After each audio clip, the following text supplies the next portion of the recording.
Hello, hello, Pisces Collective, Sun, Moon, and Rising. Ako po si James. Kamusta po kayong lahat? And welcome po sa James Tarot PH. Diretso na po tayo sa inyong comprehensive, detalyado at hindi bitin na weekly reading for July 28 hanggang August 3. So Pisces, kung di mo lang makaresonate ka ha, and iwan mo yung iba. Kwentuhan lang tayo, and use your intuition para makuha mo yung para sa'yo. So Pisces, meron pa tayong isang tanong, isang sagot portion later. Kung meron ka pang malakas ng isang tanong, you can ask that at the end of our reading. Sa isip lang ha, kasi sikreto lang natin yung question mo, okay? So, Pisces, meron pa tayong Facebook page, the James Tarot PH. You can follow me there, okay? Supportahan niyo po ako dun. So, Pisces, thank you again for all of your donations. Saka po sa mga hindi nag-skip ng ads, maraming salamat po sa iyong generosity and kindness. Yan lang po yung tanging paraan para supportahan po tayo every time na meron tayong free reading for Pisces dito po sa James Tarot PH. Kaya naman po, from the bottom of my heart, thank you for not skipping the ads. So Pisces, ano naghihintay sa inyo ngayon July 28 hanggang August 3? Inhale and exhale. At the center of your reading, you have the King of Swords. In the area of what you want, you have the Seven of Swords. Lovely. In the area of what you need, you have the Nine of Swords. In the area of what's affecting your current energy, you have the Strength card. Yes. In the area of your near future, you have the Five of Wands. In the area of your challenge for the week, you have the Lover's card. In the area of your fortune, you have the Empress card. Lovely. In the area of your divine messages, you have the Page of Pentacles. Beautiful. At ang outcome mo for the week, Pisces, bago tayo tumulay sa susunod na linggo o susunod na buwan, here in August, alamin natin yan later. Sabay-sabay siya bubuksan.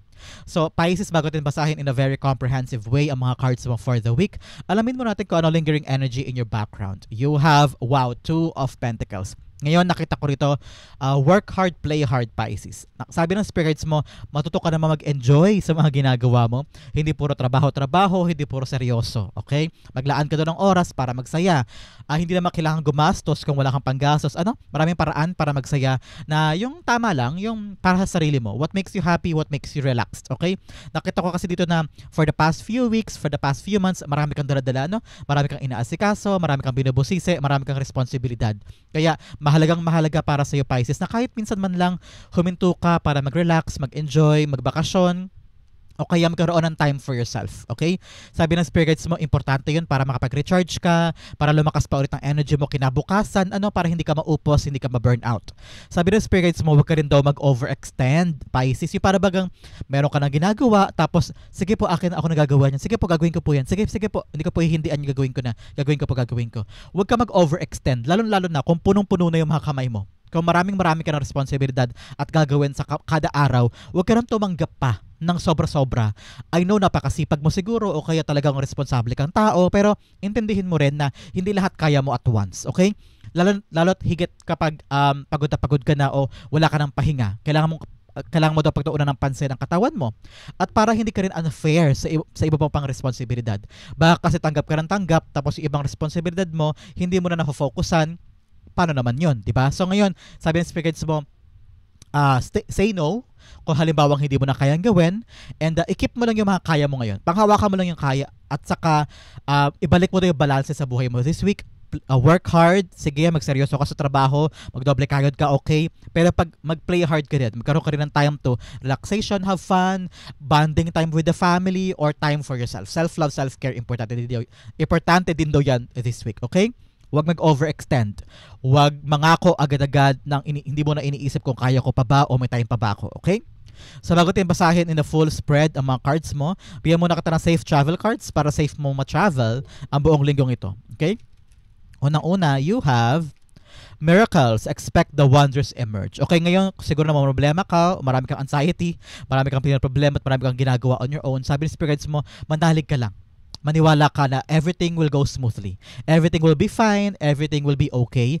Kaya kung ngayon may problema ka kung ano kaya mangyayari dito, may pambayad ba ako dyan? Paano ko ito masasagot? Paano ko ito masusolusyonan? Kada araw, pag sumisibol ang araw, pag nakatingin ka sa sunrise, nagbibigay yan sa iyo ng garantiya at pruweba na every day is a chance for you to gain miracles and to have a fruitful resolution sa mga problema. Okay? Another message of journey by moonlight, believe in magic. Pareho lang. Parehong mensahe. Talaga maniwala ka sa milagro ng buhay. Hindi lahat yan set in stone. Hindi lahat yan ganyan na, no? Yung mga problema mo temporary lang yan. Kung meron ka mga hinahangad daw sa buhay na very, very impossible, nakala mo, hindi ko kayang kunin, hindi ko magagawa, kahit ano gawin ko yata, wala akong pag-alagwa, maniwala ka sa mahika ng buhay. Maniwala ka sa Diyos, maniwala ka kay universe na pwede niyang baguhin ang buhay mo for the better, okay? Believe in magic and believe in the wondrous magical life. Kaya mo yan. Magkakaroon ka rin ng magandang pag-alagwa. Maniwala ka sa akin. Okay, Pisces? So, in the center, basahin natin ang iyong spread. At the center, you have the King of Swords. Ngayong linggong ito, tinatawag ka ng spirits mo na maging matalino. Maging matalino ka daw. Especially sa mga bagay na tatanggapin mo, sa mga bagay na responsibilidad mong tatanggapin. Okay? Sabi ng spirits mo, like I've said, wag ka na mag-overextend, wag ka nang tumanggap ng mga responsibilidad na halos hindi mo nakayanin. Pero kinikip mo lang kasi ayaw mong tumanggi, nahihiya ka, o umiiwas ka sa gulo, umiiwas ka na baka sabihin, uy, si Pisces napakasungit naman, uy, si Pisces napakasarili naman. Wag mo isipin yun. Ang kaya mo. Ang hindi. Kailangan mo ibigay sa ibang tao yun at sabihin mo sa kanila harapan. Si King of Swords, very upfront ito. Very, very tapat din ito. At saka sabihin niya kung ano gusto niya sabihin. Sabi niya, be discerning. Okay na, oy, sorry na, hindi ko na kaya tanggapin yan. Punong-puno na yung schedule ko. Marami na akong hinahawakan. Pasensya na, hindi ko magagawa ngayon yan. So, don't overextend. Kung ano lang yung kaya sa kamay, yun lang ang kaya. Okay? Keep things light. Wag mo daw, ayan, narinig ko, wag mo daw pahirapan ang sarili mo, Pisces. Okay? Wag mong pahirapan ang sarili mo. Kung hindi na kaya. Learn to accept that you have to let that go. With the King of Swords here, ngayon nakita ko na be clear in your mind. Ngayong linggong ito ha, dapat daw maging matalino ka talaga sa mga hawakan mo. Pag hindi kaya. Pag ayaw. Okay? Learn to be discerning. I-clarify natin. Tumapon. I-clarify natin siya. Lakas po ng hangin ko, ng fan ko sa aking gilid, kaya tumatapon ng mga cards. Clarify na si King of Swords. Sabi talaga dito, maging tapat ka daw. Sabihin mo yung nilalaman ng puso mo. Huwag mo daw hayaan na maging ikaw yung nasa losing end, o ikaw yung kakarampot, o ikaw yung parang pinag-iinitan sa lahat tinatambak sa iyong trabaho. Parang you need now to be discerning para maharap mo yung mga dapat harapin, para mapagtuunan mo ng pansin yung mahalaga. Okay? The King of Swords being clarified by the Queen of Pentacles. Yes. Talaga naman, dapat mag-focus ka daw sa mahalaga. Mag-focus ka sa mga bagay na mag-multiply sa blessing mo. Kaysa pag-focus mo yung mga bagay, yung mga responsibilidad, o yung mga tinanggap mo na in the long run, pampagulo lang. Okay? Halimbawa, Pisces, busy ka sa trabaho, busy ka sa bahay, busy ka sa sarili mo, tapos bigla nagaya si kaibigan ng uy, meron tayong gagawin doon, reunion, ganyan. Halimbawa lang ha, kailangan natin mag-fundraising, ikaw Pisces ang treasurer, ganyan. Sabi ko, a-attend ako ng reunion pero wag mo na akong gawin treasurer kasi busy ako sa trabaho, busy ako sa pamilya ko, may marami akong inaasikaso, sorry, hindi na ako pwede maging treasurer sa reunion natin. So, mga ganong example, Pisces, na hindian mo na yung mga bagay na alam mo magpapagulo sa mga bagay na resources mo o pinagkukunan mo ng paglago ng buhay mo. Okay? Learn to be discerning. Learn to say no if you need to. Okay? Huwag ka magkakasya sa, ay sige, nakakaya tumanggi. O sige, ako na nakakaya naman tumanggi sa'yo.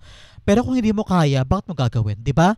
Baka malingat ka pa, baka ma-distract ka pa sa mga pinagkakakitaan mo. Tingnan mo si Queen of Pentacles. Lahat ng hawakan niya nagiging gold. Pero nakafocus siya doon. Hindi siya nire-distract, hindi siya tumitingin sa ibang bagay kasi nakafocus siya sa pag-multiply ng kanyang kayamanan, sa pag-multiply ng kanyang mapangahawakan na panggamit sa kanyang bills, sa kanyang resources, ika nga. So, ngayon, maging discerning ka doon, maging matalino ka doon para yung mga pinangahawakan mo ay hindi ka ma-distract, okay?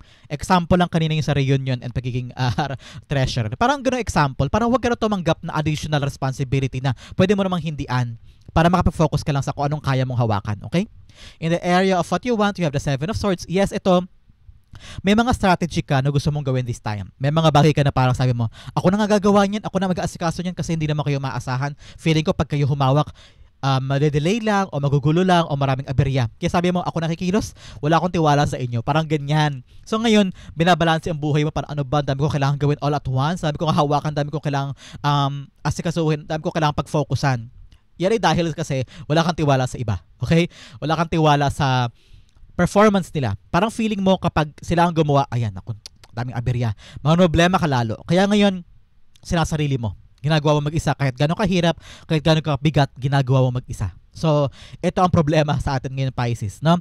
Ngayon, dahil marami kang ginagawa, marami kang mga bagay na inaangkin, na sabi mo, ako nang gagawa niyan para make sure lang na successful o maayos.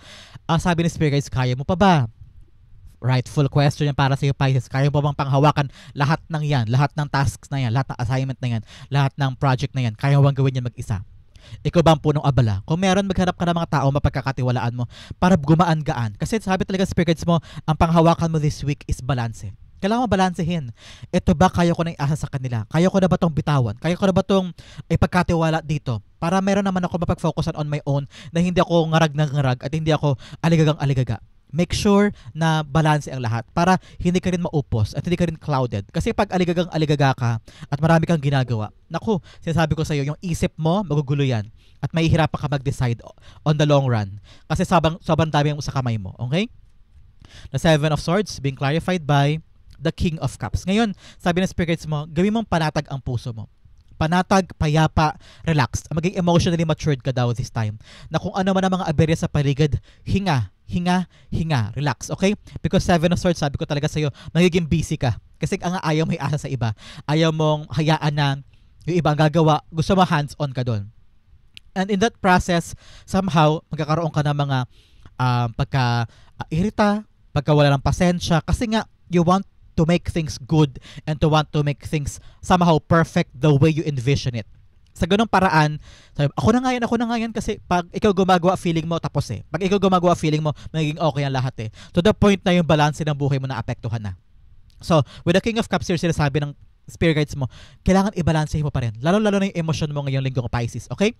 Alam ko, busy ka, maraming ginagawa, pero kalamayin mo ang iyong puso, kalamayin mo ang iyong emosyon. Hindi pwedeng bigla-bigla kang sasabog. Dahil lang nainis ka, nagalit ka, nataranta ka. Okay? Kalamayan ng emosyon, isip ang pairalin mo. Isip. Habaan ng pasensya sa ginagawa. Huwag mo hayaan ng ibang tao, yung gulo ng paligid mo ay maka-apekto rin sa desisyon mo, sa action mo, sa sinasabi mo. Kasi baka lalong gumulo ang sitwasyon. So make sure, bantayan mo ang dila mo, bantayan mo ang bibig mo, bantayan mo ang emosyon mo, huwag na huwag ka bigla-biglang sasabog kapag nairita ka o nagkaroon ka ng emotional outburst when it comes to the things na ginagawa mo ngayon. Okay? Mahalaga yan. In the area of what you need, you have the Nine of Swords. Ibababa mo yung emosyon. Okay? Yung mga worry mo, yung mga fear mo, yung mga overthinking mo, ang dulot niyan, it's because wala kang pananalig o wala kang trust sa outcome na ginagawa mo. Kung meron kang enough trust sa sarili mo, sa kakayanan mo, sa ginagawa mo, hindi mo iisipin, ay baka magkamali ako, ay baka negatibong effect, baka mamaya mag-fail ako dito, baka mamaya mali ang outcome. Naku, ano gagawin ko? Pinapangunahan mo kasi takot ka sa maaring mangyari sa dulo. At pinagdudahan mo yung dulo. So para hindi mangyari yon, kailangan magtiwala ka sa sarili mo, Pisces. Learn to trust yourself. Trust the process and enjoy it. I-enjoy mo lang. Huwag mo laging isipin ng nega. Huwag mo laging isipin na, naku, baka masaktan ako. Naku, baka mag-fail ako. Pag ina-enjoy mo yung proseso, ano man ang maging outcome, magiging okay ka. Sinasabi ko to lagi. Ang worrying mo, ang fear mo at ang overthinking mo, ang inaapektuhan lang yan, mood mo. Okay? Pero yung outcome, wala silang effect doon. Okay? Yung overthinking mo, hindi niya maapektuhan yung dapat mangyari. So, dapat itapon mo yung sa bintana. Okay? Learn to just be happy, be glad. Release the control. Kinokontrol mo kasi yung effect eh. Kinokontrol mo yung outcome. So, kung i-release mo lang yung sarili mo, hayaan mo mangyari yung dapat mangyari, magiging panatag ang puso mo at hindi ka na magkakaroon ng anxiety and stress. Okay? Learn to let go. Let go of perfectionism. Let go of anticipation. Gawin mo lang yung mga kaya mo at hayaan mo mag-unfold ang buhay. Ibibigay sa'yo yung para sa'yo. Dahil sa'yo yun. Okay? Ang sa'yo ay sa'yo. Kaya huwag ka na matakot, huwag ka na mangamba. The Nine of Swords being clarified by the Page of Wands. Yes, gawin mo lang ng excitement. Tignan mo si Page of Wands. Masigasig at buong puso niyang nihiyakap yung bagong dumating. This wand na bagong dumating, yun yung mga bagong bagay. So, sabi ng spirits mo, puro ka anxiety, puro ka kaba, pinapangunahan mo agad ng takot, ng alinlangan, ng negatibo. Ngayon, sabi ng spirits mo, maging excited ka, yakapin mo ng buong puso, yakapin mo ng buong galak yung mga nangyayari. Why not? Diba? Why not? Kesa, ay baka. Dapat, why not, akin yan. Why not, sige po yakapin ko, why not. So, be positive sa mga dumarating. Okay? Pero, sabi ko sa iyo kanina, don't overextend. Huwag kang tumanggap lang ng tumanggap ng hindi mo kaya o tumanggap ng hindi mo na halos di ka na makatulog o hindi ka na makapagpahinga. Isipin mo pa rin yung schedule mo. Isipin mo pa rin yung paraan para makapag-relax ka. Pero yung mga bagong bagay na dumarating na parang, uy, ayokong gawin yun, nakakatakot. Baka mag-fail ako dyan. Baka hindi ko kayanin yan. Uy, wag na lang, baka matalo ako. Puro nega ka. Ngayon, kailangan with excitement, with love, with passion, with enthusiasm. Dapat positive lang, para hindi ka mag-overthink, para hindi ka ma-stress, okay? In the area of what's affecting your current energy of the strength card. Ito ang nagbigay sa iyo ng epekto, kaya ito ginagawa mo ngayon. Nagiging matalino ka, nagiging discerning ka, nagiging palaban ka. Kasi sabi mo, paulit-ulit na ako nag-fail paulit-ulit na nangyayari, bakit ganito? So ngayon sabi mo, kailangan ko maging matalino, kailangan ko balik yung balanse ng buhay ko, hindi ako pwedeng mag-overextend, pag ayoko, kasi iniisip mo, ayan na naman, paulit-ulit na naman yung cycle ko. Kailangan kong maging matatag, kailangan kong gawin yung tama, kailangan kong kayanin yung sasabihin ko sa kanila na, "Hoy, sorry, hindi ko kaya yan. Hoy, sorry, enough na yan. Okay, masyado na akong busy, pagod na ako, marami na akong inaasikaso." Have the strength and courage to say that, okay? Maging discerning ka ngayon. No is a no, yes is a yes, okay? Napakaganda nito. Maging matibay ka doon.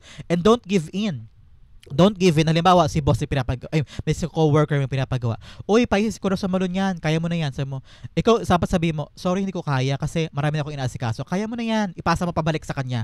At huwag kang magbe-bend. Huwag kang yuyoko. Huwag kang papanghinaan sa harap nila. Okay?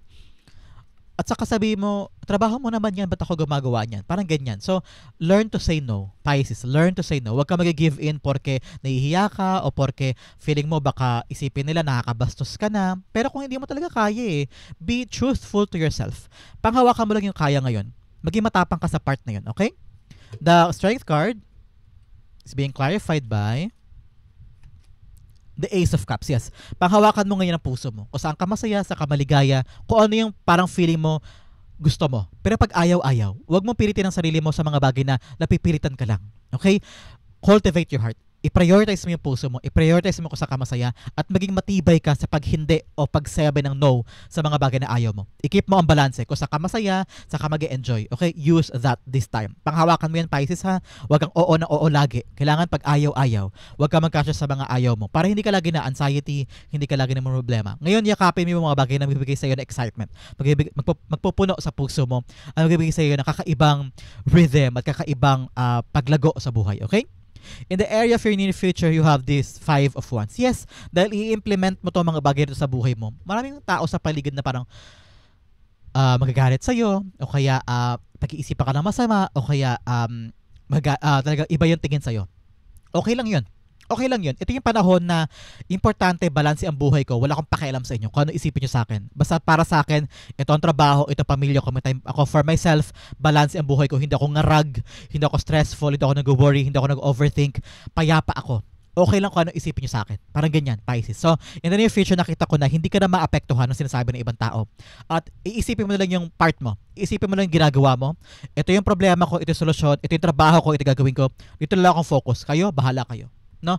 Nakita ko na hindi ka napapaapekto sa mga ginagawa at sinasabi nila.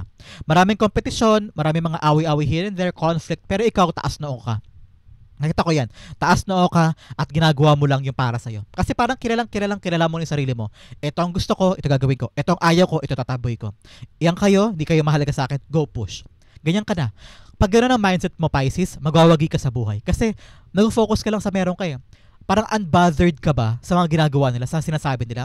Parang hindi mo papatulan, pero ikaw focus ka sa ginagawa mo. Napakaganda niyan. I'm seeing you winning the conflict, winning the battle, kasi napaka-matured mo na. No? Pinapahalagahan mo na lang yung importante at vina-value mo yung worthy sa life mo. 5 of Wands is being clarified by the 10 of Wands, yes. Ngayon, kinikilala mo na yung mga bagay na mabigat at yung kung ano yung hindi. Parang pinipili mo lang doon yung mga laban mo ngayon. Pag masyadong mabigat, pag masyadong hindi mahalaga, go push, sige. Gawin nyo yung mga gusto nyo. Wala na akong pakialam. Hindi ako papapekto sa inyo. Pero yung mga mabibigat, yung mga vina-value mo, yung mga importante sa'yo, yun, doon ka mag-focus, ilalaban mo doon hanggang makakaya mo. Hanggang dulo ilalaban mo kasi alam mo kung gano'n siya kahalaga. Pero yung mga chismis here and there, yung mga bagay na kaya mo na i-let go, nililet go mo na. Kasi balak mo talagang i-balance yung buhay mo, no? Napakaganda. In the area for challenge for the week, you have the Lover's card. Ngayon, importante daw na hindi malabo sa isip mo kung ano yung gusto mo at ano yung ayaw mo. Yun ang dapat mo i-figure out daw ngayong linggo para umabot ka sa status na to in the near future. Alamin mo kung ano yung ayaw mo, alamin mo kung ano yung gusto mo. Para, in the long run, malinaw yung daan. Malinaw yung gusto mo at malinaw yung mga bagay na ipaglalaban mo. Kasi kung ngayon, Pisces, hindi malinaw sa'yo kung anong gusto mo. Halimbawa, gusto mo tong Road A, Road B, Road C, lahat yung ginagawa mo at the same time. Yes, yes, gusto ko to. Tapos in the long run, napapagod ka, nauupos ka, nawalan ka ng gana, confused ka na rin kung ano ba yung para kay Road A, kay Road B, kay Road C, napaghalo-halo mo na. So parang ano ba yan? All along, lahat binitawan mo bigla. Kasi hindi malinaw sa'yo. So importante, una pa lang, alam mo kung ano gusto mo. Road A pala dapat kong pagtuunan ng pansin. Ito kasi yung gusto ko. In the long run, ito pala yung valuable for me. So para yung Road B and Road C, puntahan mo lang sila pag may time ka. Pero yung buong focus mo nandito sa Road A. Para hindi masayang effort mo, hindi masayang yung ginagawa mo, hindi masayang yung passion mo. At hindi ka rin mapagod. Yun ang importante. Tayo kasi marami tayong inaasikaso all at once, sabay-sabay. Tapos, tinatanggap natin lahat-lahat to the point na pagod na tayo, bigla-bigla, mawawala ka ng focus sa lahat. Pero kung hawakan mo lang yung kaya mo, mapagod ka man, pero at least hindi ka upos na upos. Kasi binibigay mo yung karapatang effort and time and attention to sa karapat-dapat lang. Kaya ngayon, napapalago mo siya, napapalaki mo siya, napapakinabangan mo siya. Kasi naman lahat-lahat all at once mabitawan mo. Kasi nga, pagod ka na, o naupos ka na, o baka mamaya nagkasakit ka pa. Diba? So make sure, panghawakan mo lang yung kaya. And piliin mo daw ngayon, be clear in what you want at kung ano yung mga bagay na papanindigan mo. Ang Lover's card hindi na to tungkol sa mga pag-ibig o sa kilig-kilig, tungkol to sa mga choices mo.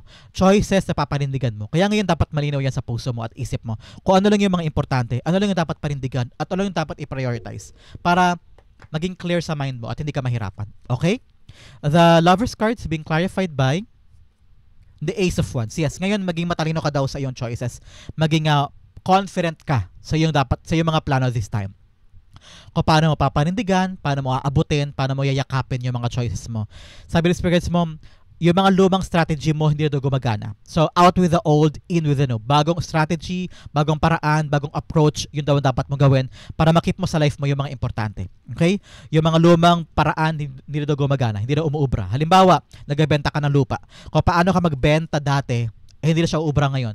Kasi matalino na yung mga tao ngayon. Alam nila pag binobola mo sila. So make sure magbago ka ng strategy paano mo sila i-convince. Yung mga graph na ginagawa mo o yung mga papers na pinapresent mo, baka kailangan ng i-modify yan, palitan, baguhin ng font o baguhin ng strategy para maengganyo yung buyer mo. Parang ganoon. Ganoon yung example ko, Pisces, na yung lumang paraan, di na talaga siya umuubra ngayon. Kailangan mo magbago. Okay?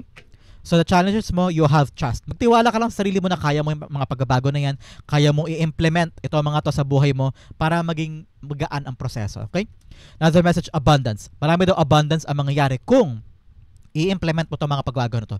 Lalago ang buhay mo, sasagana ang buhay kapag balanse lang. Kapag yung hindi kaya, hindi kaya. Kapag yung mga anxiety mo, pinapalta mo ng excitement. Okay? Kapag yung puso mo, pinairal mo ngayon. Yung mga mahal mo, yung mga importante sa yung passion mo, kapag yun ang pinahalagahan mo, magiging matibay ka at magiging dire-diretso ka, hindi ka sasuko. And also, focus ka lang sa mga importante. Kapag yun nagawa mo, abundance is here, and may trust ka sa buhay mo, everything will go smoothly. Okay? In the area of your fortune, you have the Empress card here. Si Empress card, sinasabi niya, yes, focus on yourself. Focus on yourself. Kasi naman, lahat doon na ginagawa mo, magiging okay. Si Empress kasi, lahat na ikukumpas niya, makukuha niya. Lalago ang mga halaman, magkakaroon ng prutas, dadaloy ang tubig. Ibig sabihin, kaya naman niya eh. Magagawa mo naman eh. Okay ka naman eh. Kaya lamang, kailangan mo isipin yung sarili mo. Okay? Because in the process, baka mapagod ka, baka maupos ka, baka hindi mo na kayanin kasi tanggap ka ng tanggap. Dapat yung kaya lang. Kaya kailangan isipin mo ang sarili mo. Okay? Kaya mo i-create yung mga bagay kapag okay ka. Paano ka magiging okay kung lahat tinanggap mo na? No? So, paano ka magkakaroon ng time for yourself? So, if you have a lot of time for yourself, yung kine-create mo, kasi si Empress card is all about creation. Yung kine-create mo, mapapanganak mo yan ng buong buo at maganda ang resulta kung okay ka. Kung okay ang mindset mo, okay ang katawan mo, kung nakakalaban ka pa kada araw, kung full of energy ka at clear ang mind mo, magagawa mo siya. Pero paano yun kung pagod ka na at hindi mo na kaya? Lagi mo isipin niya, Pisces. Am I overextending myself? Am I overworking myself to the point na yung mga gusto kong panghawakan, yung mga gusto kong ipanganak sa buhay ko, ay hindi ko maipanganak kasi sobra-sobra yung pagtanggap mo sa mga bagay na pwede mo naman ang bitawan at pwede mo nang iasa sa iba. Okay? Think of your self-love, self-care para ma-produce mo o magawa mo yung mga gusto mo. Okay? Cultivate that self-love. Okay? Self-love. The Empress card is being clarified by the Six of Cups. Yes, ngayon, parang sabi ng spirits mo, learn to forgive the past and forget the past. Baguhin yung mga bagay na nakasanayan because that won't help you sa present time mo. Okay? Yung mga lumang strategy, like I said, lumang strategy, lumang paraan, yung lumang sistema mo, lumang power dynamics nyo sa pamilya o sa trabaho, hindi na daw gumagana yun. Ngayon, ikalimutan mo na yung mga nangyari sa past. Gawin mo lang siyang lesson at gawin mo lang siyang plot point sa buhay mo na parang, okay, nangyari yun before, hindi ko na dapat gawin ngayon. So parang sabi ni spirits mo, in order for you to grow things, in order for you to have a fruitful outcome, kalimutan ng past. Kalimutan na yung painful na nangyari doon at yung lumang nangyari doon, palitan na, baguhin na. Parang mag-upgrade ka daw yan. Mag-upgrade ka sa mga sistema mo para makuha mo yung good outcome. Pero ngayon, sabi ng spirits mo, talaga naman, regaluhan mo daw ang sarili mo. Pwedeng mag-shopping ka ngayon, magpa-mani-pedi ka, magpa-parlor ka, bumili ka ng bagong damit. Kung ano rin kaya mong bilhin ha, kung ano rin kaya mong gastosin, go push. Kasi parang sabi dito, it's time now for yourself. Time now to give yourself naman some pleasure and some leisure. Okay? Regaluhan mo daw ang sarili mo. Okay? In the area of your divine advice, you have the Page of Pentacles. Focus ka daw sa mahalaga. Okay? Make this your top priority. Eyes on the prize. Hindi pwedeng nalilingat, hindi pwedeng nadidistract, hindi pwedeng maraming ginagawa all at once. Focus on your pinagkakaabalahan ngayon na alam mo na mahalaga ito sa buhay mo, sa buhay na family mo, buhay na future mo. Yun daw ang pahalagahan mo. Okay? Hindi pwedeng maraming sa paligid. Hindi pwedeng lahat-lahat ginagawa mo. Focus ka lang dyan para hindi ka mawaglit. Baka mamaya kasi kakagawa mo na maraming bagay, yung isang dapat i-prioritize na kakaligtaan mo, may problema pala doon, hindi mo nakikita. Okay? Focus ka dito para sure ball ang kaperahan.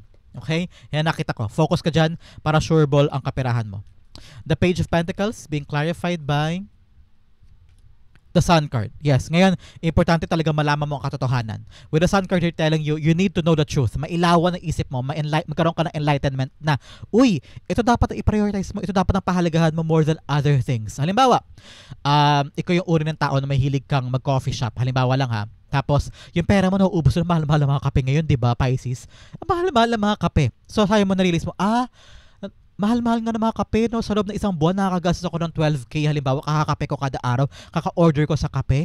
Ilaan ko na lang pala yun sa mas mahalaga. Magtayo kaya ako ng sarili kong negosyo, sideline ko. Magbenta ako halimbawa ng mga makeup kit. Halimbawa, doon ko na lang kaya ilaan yung perang nilalaan ko sa coffee shop.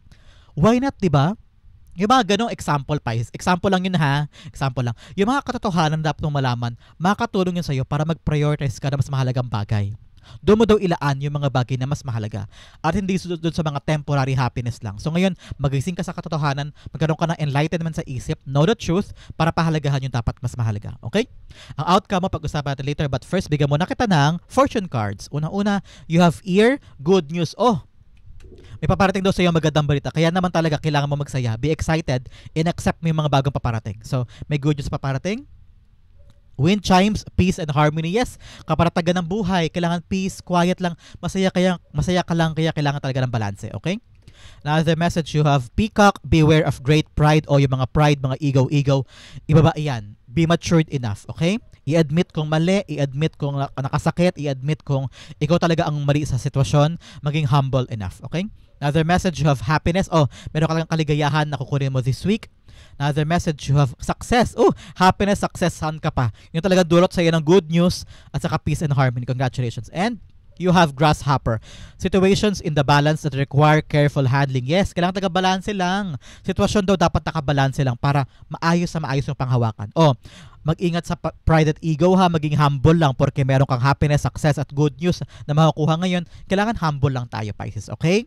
So, outcome mo pag-usapan natin, Pisces, ano kaya ito? But first, ihanda mo na ang yung isang tanong, isang sagot portion, ha? Ang outcome mo for July 28 to August 3 ay, you have 10 of Pentacles. Wow! Dahil dinaanan mo to, lahat na pinag-usapan natin dito, at lalong dikit dito, kakaroon ka ng abundant for a very long time. Pangmatagalang kita, pangmatagalang kasaganahan, pangmatagalang peace, harmony, and success for you and your family. May extension ito ha, may extend mo yung tagumpay sa iyo, sa mga anak mo, sa kaupo-upuhan mo. Talagang, kasi dinibdib mo to ginawa mo to lahat to. Kaya ito ang outcome mo. Long-term gains, long-term money, long-term success. Kaya ngayon, panatilihin mo yung balanse ng buhay. Huwag ka nang tumanggap ka ng mga bagay na hindi mo na kaya. Para pangmatagalan, maging okay ka pa. Okay? At saka, i-prioritize mo yung mga mahalaga lang. Kasi yung mga mahalaga ngayon, Yun talaga ang pangmatagalan. Yun talaga hanggang sa mag-retire kayo ng papakinabangan mo. Kaya yung mga parandali ang mga bagay na pwede mo nang bitawan, pwede mo namang hindian, bitawan mo na, Pisces, para makapag-focus ka sa long term mo. Okay? Nakita ko talaga dito kung halimbawa, meron ka maraming ginagawa, pero kailangan mo i-prioritize yung business. Talagang pangmatagalan yan. Doon ka nakafocus, lalago, lalaki, long term hanggang sa mag-retire. Kung sa trabaho man, i-eliminate mo na yung mga bagay na hindi importante para magkaroon ka ng long-term effect sa buhay mo, okay? So, i-clarify natin si Ten of Pentacles. Talaga namang kasaganahan ito. Katabi pa niya abundance here. Congratulations. The Ten of Pentacles is being clarified by the Ten of Swords. 10-10. Patapos na daw yung paghihirap mo. 10-10 is all about ending a cycle, ending a chapter in your life na talaga namang sobrang hirap. So, patapos na daw ang kahirapan at patungo ka na sa kasaganahan this time. So, congratulations. End of a rough cycle. Rurok na to. Pag 10 of Swords nakita mo sa reading, rurok na yan ng pain, rurok na yan ng pagkabigo, rurok na yan ng pagkalugmok. Babangon ka na. At ngayon yung aasikasuhin mo with the balance of your life, unti-unti na daw bumabalanse ang buhay mo, yayakapin mo na daw yung mga bagay, sitwasyon, pagkakataon, o relasyon na pangmatagalan. Yung hindi temporary, hindi contractual, kundi pangmatagalang gains, pangmatagalan at long-term na kasaganahan at kasayahan for you. So congratulations, Pisces. End of a rough cycle at ito na yung simula mo ng pangmatagalang success. Congratulations. Yan po ang yung July 28 to August 3 reading. Dumako na tayo sa isang tanong, isang sagot. So Pisces, close your eyes and concentrate on that one question. Spirit Guide, Holy Spirit, ibigay natin kay Pisces ang sagot sa kanyang tanong. You have 1 and you have 2. Bigyan din kita ng Angel Whisper card to clarify this question because ang Angel Guide mo sa tabi mo ngayon, binibigay niya sa'yo itong sagot sa question mo. Okay? You have 1 and you have 2. Okay, Pisces, open your eyes, inhale and exhale. This is the answer to your question. You have the Moon card in reverse. You have Fool card upright. You have Be Assertive and you have No. Okay, sabi ng Spirit Guides mo, kailangan mo munang malaman ang katotohanan. With the Moon card, this time around, know the truth. Alamin mo lahat, kalkalin mo lahat pertaining to your question. Hindi pwedeng kung ano lang sinabi nila, yun lang papakinggan mo, yun lang paniniwalaan mo. Kailangan mo mag-research on your own para alam mo doon yung pinapasok mo. You need to go out in the surface, alamin ang katotohanan, lahat-lahat, buong-buo, okay? Bago ka kumilos, bago ka humakbang, bago ka mag-try, bago ka sumugal, bago mo gawin, alamin mo ng katotohanan. You need to do that in your question. Sabi naman ng angel mo, be assertive. Makipag-usap ka, maging masigasig ka, know the truth, sabihin mo kung ayaw mo, sabihin mo kung gusto mo, alamin mo lahat-lahat. Hindi pwedeng, ay nahihiya ako, ay wag na lang nahihiya ako, sige okay na po yan, huwag kang mahiya, karapatan mong malaman ng katotohanan sa pinapasok mo, sa question mo, karapatan mo na ilaban yan, karapatan mo na aksyonan, okay, aksyonan mo daw, pero matalanging haga, sabi ng spirit guides mo, ang angel mo, ngayon, sabi ng angel guide mo to ha, no daw. Hindi daw ngayon, sa oras na ito ha, hindi daw. So baka ang sinasabi ng angel mo, pinoprotektahan ka niya, bago ka sumugal, bago ka lumaban, bago mo yakapin, bago mo tanggapin sa buhay mo yung question mo, bago mo pasukin yung mundo na yan, alamin mo daw muna yung katotohanan because something is hidden from you. May mga secret daw pertaining to your question ang hindi mo alam. So, kapag daw nalaman mo na yung katotohanan, nabusisi mo ng mabuti, saka ka daw makapag-isip ng tamang aksyon. Kung isusugal mo ba yan o hindi. Pupuntahan mo ba o hindi. Itatry mo ba o hindi. Depending on the truth na malalaman mo. Kaya talaga sabi ng angel mo, no. Sa ngayon, wag muna daw. Alamin mo muna yung truth, okay? Busisiin mo yan. Alamin mo muna kung ano yung pinapasok mo when it comes to your question. Para alam mo yung mga bagay na dapat mo ihanda papunta dyan. Ngayon, be assertive. Tanungin mo na, huwag ka na mahiya. Puntahan mo, tawagan mo, alamin mo yung truth, itanong mo yung mga bagay na nahihirapan ka itanong o nahihiya kang itanong, itanong mo na yan para alam mo yung pinapasok mo at para makuha mo yung buong katotohanan. Para in the long run, hindi ka magsisi o hindi mauwi sa wala o hindi ka mag-fail dyan. Know the truth and everything will be fine. Pisces, that is the answer to your question. Hopefully, pinasagot ko yan. Ito rin po yung inyong July 28 to August 3 reading. Sa po kayo nakarelate, sa po nakarelate, comment down below and I'll be reading your messages. Thank you again for watching hanggang dulo, Pisces. I love you. This has been James for James Arrow PH. God bless everybody.